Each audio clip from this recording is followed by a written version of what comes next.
కాకి గర్వం. అనగనగా ఒక చిట్టడవి. ఆ చిట్టడవిలో ఒక కాకి ఉండేది. అది తనంత ఎత్తులో ఎవరూ ఎగరలేరని మిడిసి పడుతూ ఉండేది. ఓ రోజు కాకి ఏమీ ఊసిపోక అటువైపుగా ఎగురుతూ వెళ్తున్న పిచ్చుకను ఆపి, "నీకు కనీసం అందంగా ఎగరడం కూడా వచ్చినట్టు లేదు. ఏదో పురుగు గెంటినట్టే ఉంది" అని వేళాకోళం ఆడింది. ఆ మాటలకి పిచ్చుకకి కోపం వచ్చి, "నీలాగే ఎగరాల్సిన అవసరం లేదు. ఎవరి సామర్థ్యం వాళ్ళది" అన్నది. "అయితే నాతో పందెం కాసి నీ సామర్థ్యంతో నన్ను ఓడించు చూద్దాం" అంది కాకి. దానికి పిచ్చుక ఒప్పుకుంది. అక్కడున్న పక్షులంతా న్యాయ నిర్ణేతగా ఉంటామన్నాయి.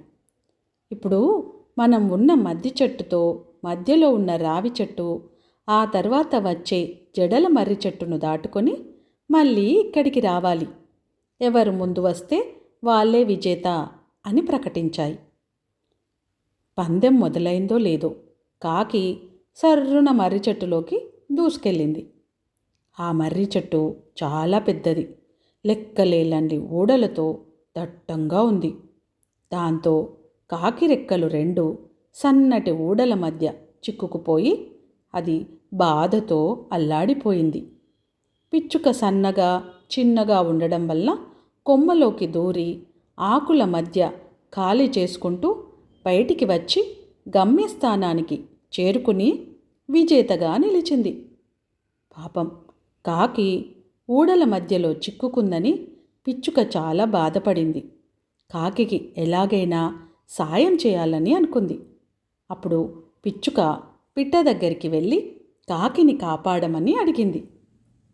పిచ్చుక కోరిక మేరకు వడ్రంగి పిట్ట ఒకటి వచ్చి ఊడలని మెల్లగా తొలచి వాటిలో చిక్కుకున్న కాకిని కాపాడింది. దాంతో ప్రకృతిలో ఎవరు ఎక్కువ ఎవరు తక్కువ కాదని తెలుసుకున్న కాకి ఇంకెప్పుడూ గర్వపడలేదు, ఎవరిని ఇబ్బంది పెట్టలేదు. గర్వం మనకు సమస్యలను తెస్తుంది. ప్రతి ఒక్కరికి తమ తమ ప్రత్యేకతలు ఉంటాయి. గౌరవం మరియు వినయం కలిగి ఉండాలి.